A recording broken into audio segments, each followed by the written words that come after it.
acclame le Seigneur pour le député.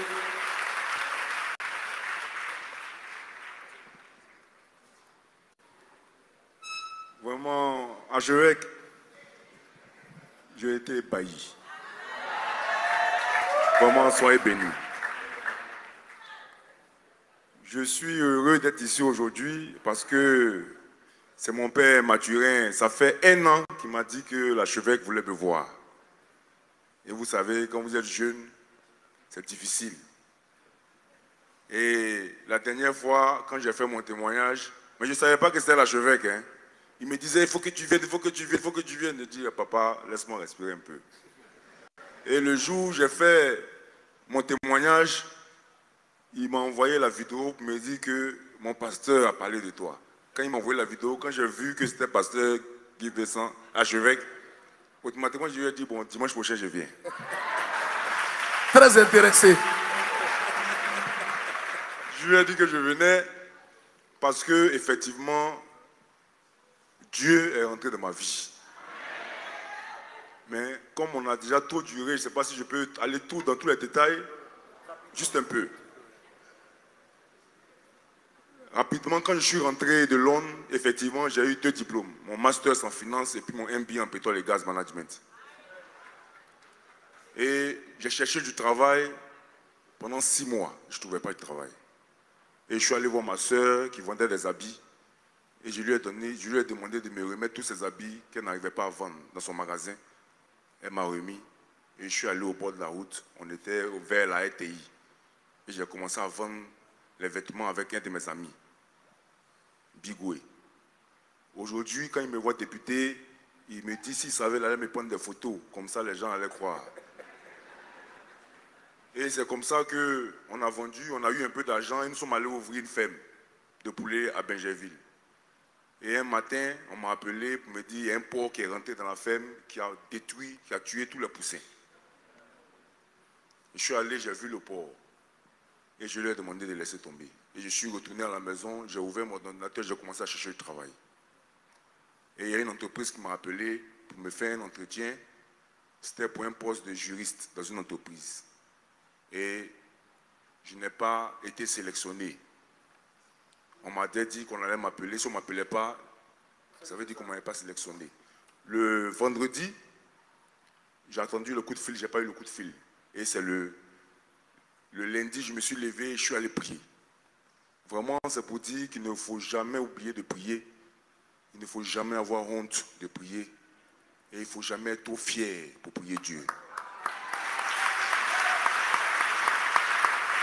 Parce qu'effectivement, Dieu change les choses. Et quand j'ai prié, j'ai commencé à pleurer parce que j'étais fatigué. J'ai coulé des larmes, j'ai pleuré. Et le lendemain, j'ai pris mon ordinateur, j'ai commencé à chercher encore du travail. La même entreprise m'a appelé pour me dire qu'ils m'ont sélectionné. Mais ils m'ont sélectionné pas pour le poste pour lequel j'ai postulé, mais qu'ils ont créé un poste pour moi. Et c'est comme ça que j'ai commencé à travailler en tant que expediting. C'était dans une mine d'or. Et je travaillais à Iri.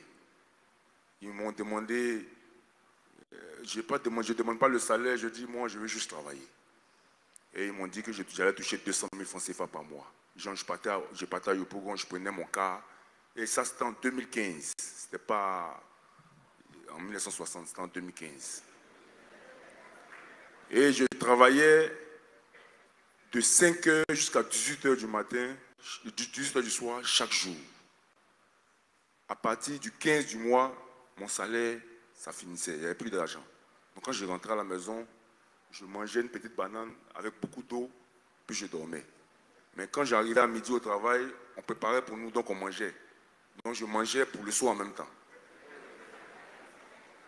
Et un jour, je suis rentré à la maison. Quand je suis arrivé à la maison, ma femme, c'était ma copine à cette période-là, elle m'a dit qu'il y a un pasteur qui est passé à la maison. Je lui ai dit, bon, ok. Il dit que tu vas remplacer le directeur général de la boîte où tu travailles. Je lui ai dit, moi, le directeur, là, je ne l'ai jamais vu, ça fait 1 an. Je suis un ouvrier dans la boîte, là. Tout le monde se moque de moi. Avec mes diplômes, voilà ce que où j'ai fini. Il m'a dit, c'est ce qu'il a dit.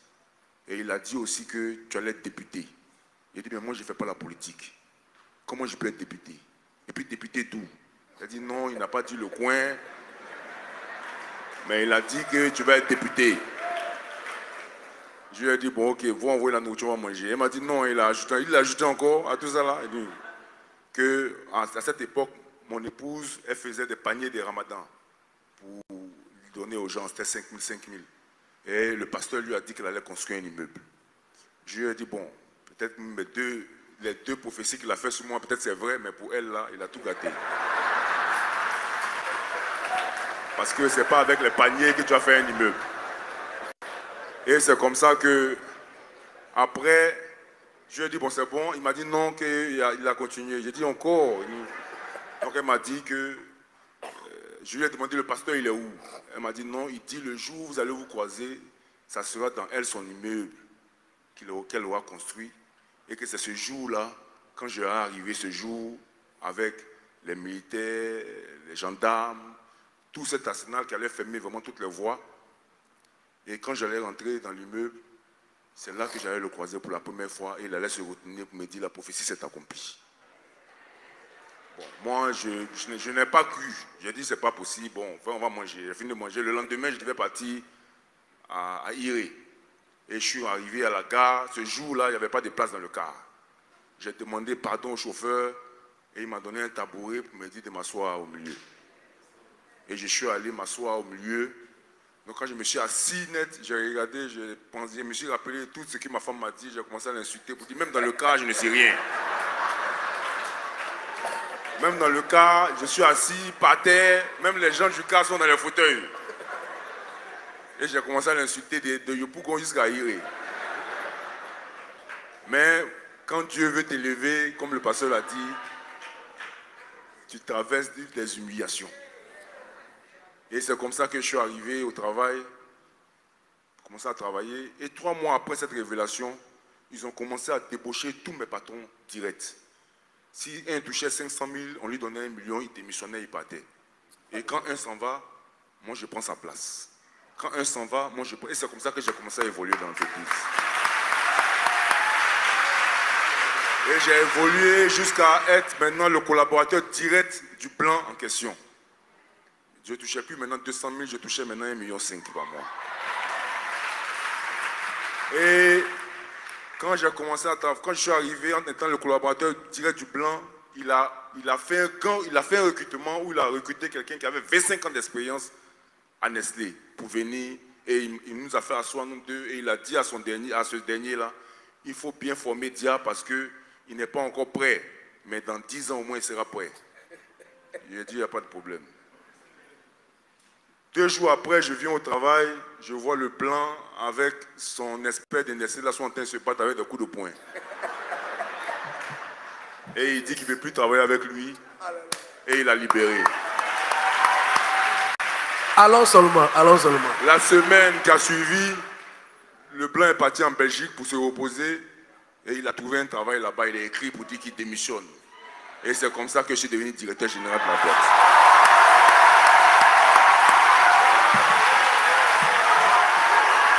De 200 000, je touchais maintenant 5 millions par mois. Et au-delà de tout, c'est que tout ça, ça s'est réalisé en 12 mois. J'ai pris mon téléphone pour appeler ma femme pour lui demander le pasteur, là, il est où? Elle m'a dit que le moment n'est pas encore arrivé.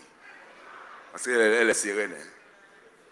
Et c'est comme ça que j'ai commencé à travailler en tant que directeur pendant 2 ans. Mais après les 2 ans, il y avait une voix qui me disait, Dia, quand je partais me coucher, tu vaux plus que ça. Dia, tu vaux plus que ça. Moi, je dis, ah, mais 200 000, 5 millions, allez là, il y a chauffeur, tout ça, il vaut plus que quoi? Et je suis allé expliquer à mes collaborateurs, ils m'ont dit, mon frère, tu viens d'arriver de la boîte ici, tu es notre patron, c'est suffisant. Il faut laisser tout ça. Et bon, j'ai commencé à travailler. Mais quand Dieu veut que les choses se réalisent, parce qu'il a dit sa prophétie, il force les choses. Et c'est comme ça que je suis rentré à Abidjan pour me reposer. Et c'est là qu'il y a eu le coronavirus. Et ils ont pris une décision pour dire qu'il est interdit de sortir d'Abidjan. Pour sortir d'Abidjan, il faut une autorisation du gouvernement. J'ai fait 2 fois la demande, on m'a refusé. Et en tant que directeur, on nous payait des bonus. Et cette année-là, j'avais travaillé plus que jamais. Et je devais percevoir 20 millions comme bonus. Et l'entreprise a décidé de me donner 1 million. Et je n'ai pas accepté. Et ma femme et moi, on s'est regardé. Et elle m'a dit, je pense que c'est le moment. Et c'est comme ça que j'ai démissionné. J'ai démissionné sans savoir où j'allais mettre les pieds. Mais je savais qu'il y avait mieux ailleurs. Donc j'ai décidé d'essayer de rendre son business plus professionnel. Parce que je permettais à d'autres entreprises de générer des milliards, donc j'ai décidé de travailler avec elle. Pendant que j'avais l'argent aussi, je lui ai permis quand même de ne plus vendre les paniers. Hein, elle a évolué. Amen. C'est important. Et c'est comme ça qu'on a commencé à travailler ensemble. J'ai professionnalisé un peu son business avec les employés et tout ça. Mais elle savait que ce n'était pas ma chose. Et un matin, elle m'a pris et nous sommes allés au PDCIRDA pour que je puisse prendre ma carte de membre en 2018. Pour la première fois, j'ai commencé à faire la politique. Et c'est comme ça qu'on est arrivé à la maison. J'ai commencé à tourner un peu pour aider les gens. Et un matin, il y a un jeune de Yopougon qui est venu chez moi pour me dire qu'ils ont besoin de quelqu'un à Yopougon. J'ai dit, mais à Yopougon, il y a longtemps, moi j'ai quitté là-bas. Et c'est comme ça qu'il m'a dit non, qu'il faut que je vienne, qu'ils n'ont pas de leader là-bas. Et quand je suis arrivé avec lui, on a aidé les gens. Et il est venu me voir pour dire qu'il y a un de ses amis qui a eu une mauvaise injection. Et qu'il avait un côté de son corps par derrière qui était en train de pourrir. Il devait bénéficier d'une greffe de la peau. Et moi, je lui ai dit, bon, c'est combien? Il m'a dit, c'est 650 000. Donc je lui ai donné automatiquement les 650 000. Quand je lui ai donné les 650 000, ils sont allés opérer le jeune. Tout s'est bien passé. Je suis allé là-bas pour voir. Et sa mère m'a vu, elle ne m'avait jamais vu de sa vie. Elle a commencé à pleurer. Lui aussi, il ne m'a jamais vu, il a commencé à pleurer. Et il s'est porté bien. Le lendemain, mon même ami là, il m'appelle pour me dire qu'il a un autre qui a fait un accident, son pied s'est cassé. Ah, moi, je lui ai dit, cache, hein, je ne peux pas soigner tout le monde à Yopougon là-bas. Non, vraiment, il ne faut pas m'emmerder. Je ne soigne rien, je n'ai pas d'argent, quitte devant moi. Et il est parti, il a tourné, je suis arrivé à la maison. À cette période, mon épouse et moi, on construisait notre maison, donc en même temps, on louait une maison. Donc ça commençait à être difficile financièrement. Donc elle est allée louer, elle est allée prendre un prêt chez quelqu'un, 1 500 000 francs CFA. Et elle est venue à la maison, on a enlevé les charges, le loyer, la nourriture. Donc il restait 300 000. Mais je lui avais parlé du jeune qui avait cassé son pied. Donc elle m'a enlevé 300 000, elle m'a dit, bon, il faut participer au moins. Et c'est comme ça que je l'ai appelé. Et je lui ai demandé, mais l'opération là, c'est combien? Il m'a dit non, 1 500 000. Et j'ai dit à ma femme, apparemment c'est 1 500 000. Hein. Elle dit, mais lui, il est à la maison ici ou bien? Moi. Et c'est comme ça qu'elle m'a remis les 1 500 000. Elle a considéré que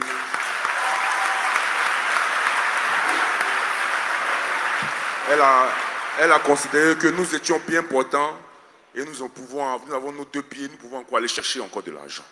Mais lui, il ne faudrait pas que, s'il y a une possibilité de le sauver, engageons-nous pour ça. Donc elle m'a remis l'argent, je lui ai remis. Aujourd'hui, ce jeune-là, il marche avec les 2 pieds.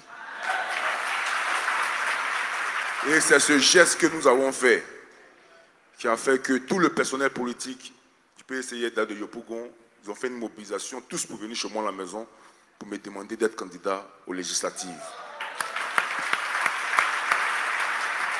Mais vous savez, nous on est les hommes, mais on n'est jamais concentrés. Moi je leur ai dit que c'est trop tôt, je ne suis pas encore prêt. Ils n'ont qu'à me laisser, ils viennent d'arriver dans la politique là, il a fait ma truc un peu et avancé. Ils m'ont demandé pardon, j'ai refusé. Et puis ils sont partis. Et c'est là que mon épouse est arrivée, elle m'a demandé, ah mais il y avait du monde à la maison, qu'est-ce qu'ils voulaient? J'ai dit, bon, c'est les jeunes de Yopougon là. On a soigné 2 personnes là, ils sont venus me voir d'être député. Et puis elle dit, tu as répondu quoi? J'ai dit, non, que je ne suis pas encore prêt. Elle dit, mais le pasteur a dit que tu allais être député. Ton député là, c'est à Yopougon.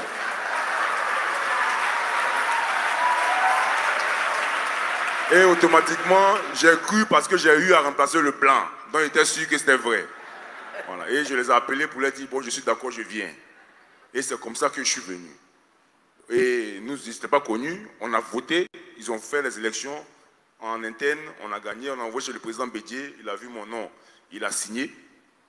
Et automatiquement après, même si on partait aux élections, je n'étais pas connu.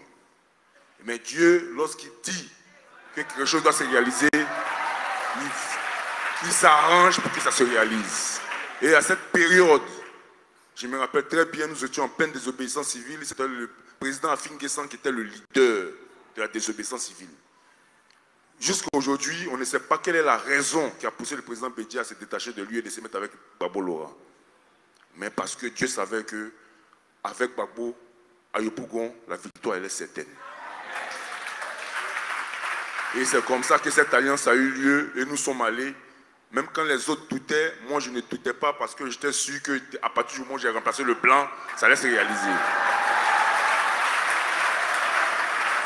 Et c'est comme ça que nous avons gagné les législatives et je suis devenu le député que vous voyez là.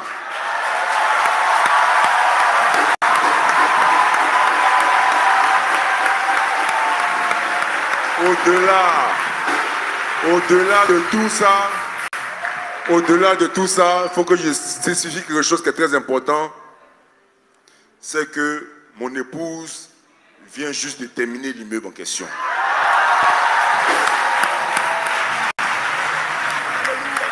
Donc c'est pour vous dire que Dieu existe.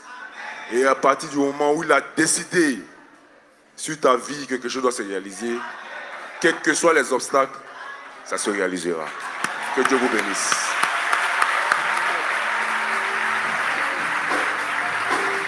On acclame le Seigneur. Ça valait le coup. Amen.